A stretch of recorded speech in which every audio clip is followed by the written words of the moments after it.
This episode of Trips to the Store has been brought to you with the help of viewers like you.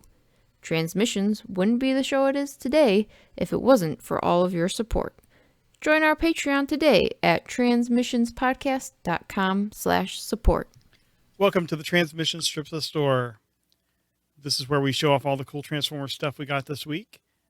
This is a part of our regular Transmissions podcast that you can get at transmissionspodcast.com or wherever you find podcasts. And we do 2 shows every week. In the first show, it's all about Transformers toys, and that's where you can find the great stuff we're going to show off. And then the other show is Transmissions Alt Mode, where you can find out all about Transformers comics and media. This week, we are reviewing IDW's Transformers My Little Pony #4. So, Trips to the Store is brought to you by you. You can support our show by going to transmissionspodcast.com/support and become one of our Donatreons, where you can help us out on Patreon or PayPal. You can also go to transmissionspodcast.com/merch. And it's harder to do this while we're like, I'm normally clicking the buttons, Charles is talking. So check out our merch at transmissionspodcast.com/shop. And that takes you to our TeePublic store, where I think they're doing a sale right now for Cyber Monday. Oh no, December 2nd through 6th. They're doing a site-wide sale, $14 t-shirts. So check that out. We have some great t-shirts. They're great stocking stuffers. And I think that is about it. So without further ado, let's get into what we got this week. So Daryl, what do you got? So I want to do a quick update before I got into my new stuff. If you've been paying attention, you'll know that I got Unicron. This is the head of 01 Studio cell, and I put some batteries in it. So I can show you what it does now. Let me get a little focus going. Focused. Good. That's good. Yeah, I'm just trying to hit the button at the same time. Oh. There we go. Ah.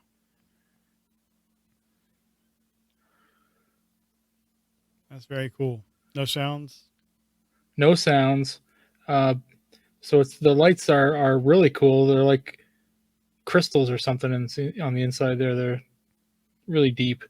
They're just cool. Like and then he does have the light on the top of his head too. So when he's in planet mode, it works. It's cool. I mean, it's fun.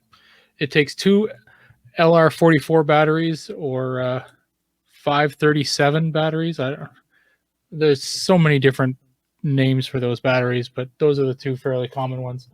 Wanted to show this since I have it up here. I got a comic box. Nice. It's a lot of great art on this. So there's that on there. Some Livio Ramondelli art on the side. Same there. And then on the top, it's got some EJ Sue, the new AJ Sue art. Awesome.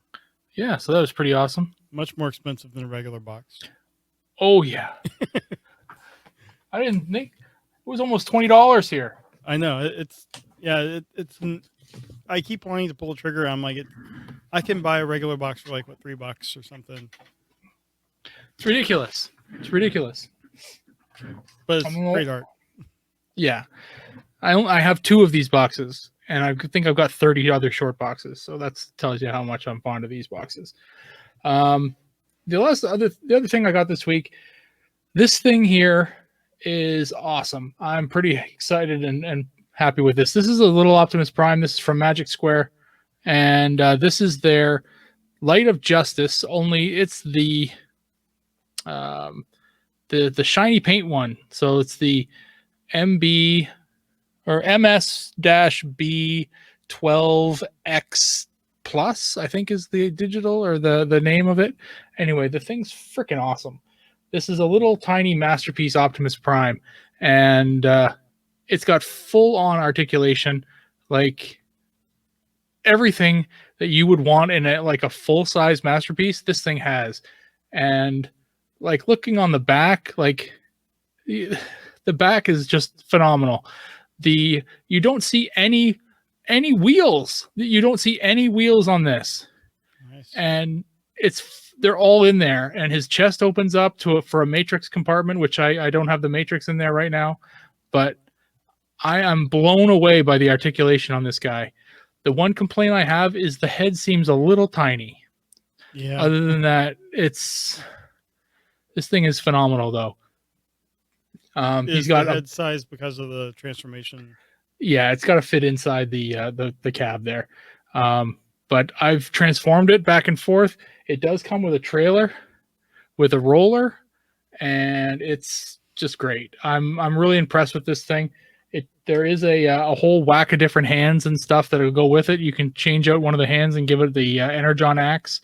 It's got all kinds of doohickeys. Yeah, I'm really impressed with this thing. So if you're looking for an Optimus Prime for your Legend scale stuff, this thing just came out. This is the Chrome version of this guy. I know the regular version was out and is sold out in many places now, but the Chrome version, damn, this thing looks amazing. So I'm really into this. Yeah. That's really awesome. Right on. All right. That's what I got this week. What do you got, Jeremy? All right. Well, I'll start off with the comic. This has been out for a while, but I have not made it to my comic shop in a while. This is Transformers number 24. It's probably been out a couple weeks. This is the Bethany McGuire Smith cover. I think it's the one that I used for the art for the podcast. Mm-hmm. It's really cool. And then what I really was excited to have this week is I got Exotron, or I got Gigawatt, not Exotron, the other crossover one. So this one is yours, Daryl. I mean, that's my idea that I gave to Hasbro.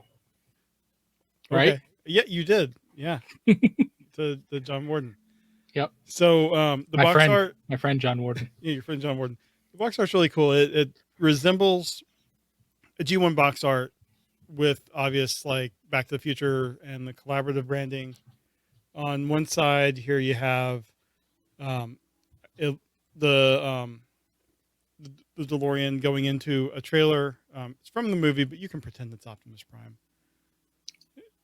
And on the other side you just have the two modes. On the back, you have your tech specs, but what I really like about the tech specs is they are more, I get it in focus, they're more kind of Back to the Future-y. Mm-hmm. So you got like a clock, and you got the flux capacitor, stuff like that. So that's really cool. And I showed yours because it's obviously still in the box. But this one is one I had to open right away. And here he is in robot mode. He's got his flux capacitor on his chest and the time circuits with, it has the 3 dates that they went to in the movies. The level of detail like on this is really amazing. Like if you look at in the car, like the back of the car, like all the different wires and stuff, it just looks really cool. It's got a place, see here on the back for the Mr. Fusion. Mm-hmm. Or there's a hole here for the rod. Yeah, the little rod. So you have the rod here, and it's kind of a softer plastic, and it goes at an angle. And then Mr. Fusion is absolutely tiny. Like this thing will be lost if you're not careful, and yeah, it will not focus, I'm sure. Yeah, but if you actually look at, I posted pictures to Instagram, and we'll link in the show notes. A close up of this, the printing method they used, it actually has all the detail of the Mr. Fusion logo and everything on here. It's very impressive, and it fits on the gun here, so you can have a time gun. It'll fit there, or it'll fit in the back. Awesome. So I'm very happy with this. Also, on the inside of the thing, the box art is really cool. It's kind of a DeLorean blueprint with the 1.21 gigawatts, whatever you want to say. The only real complaint I have, I mean, it's based off the Sideswipe mold, which is great, and they extended the hood. The little panel here for the flux capacitor to show up, it's kind of hard to flip over during the transformation because his head gets in the way. Let's see. Does it flip the other way, or does it only flip one way? It only flips one way. So that's a minor complaint. I will say that the paint, we were concerned when they first did pictures of it. The improvements they did on the paint were great. It looks good. The windows are dark. They look good. It does not have the DMC logo, the DeLorean Motor Company logo. So I don't know what the deal is there, but I mean, it's very clearly a DeLorean. You didn't do anything to hide the fact that it's actually a DeLorean. Does it say anything about being a DeLorean on the box? I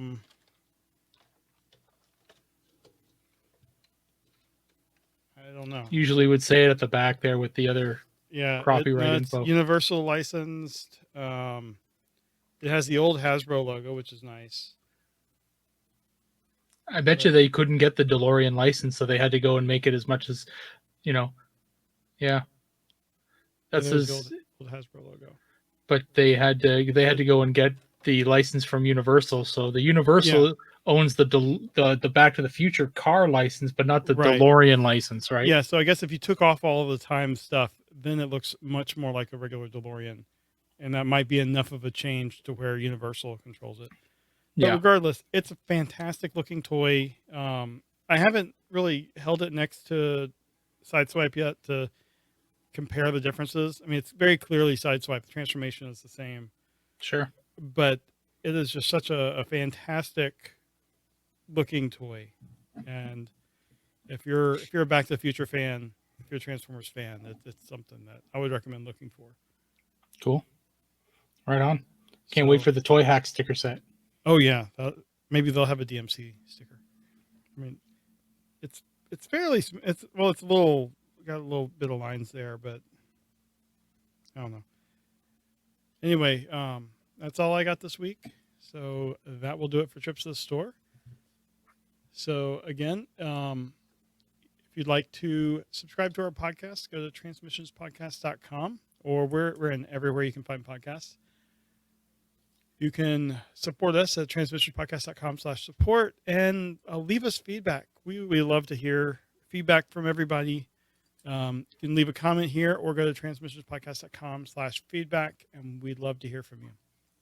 So with that, thanks for watching. See you next time. Bye. Later.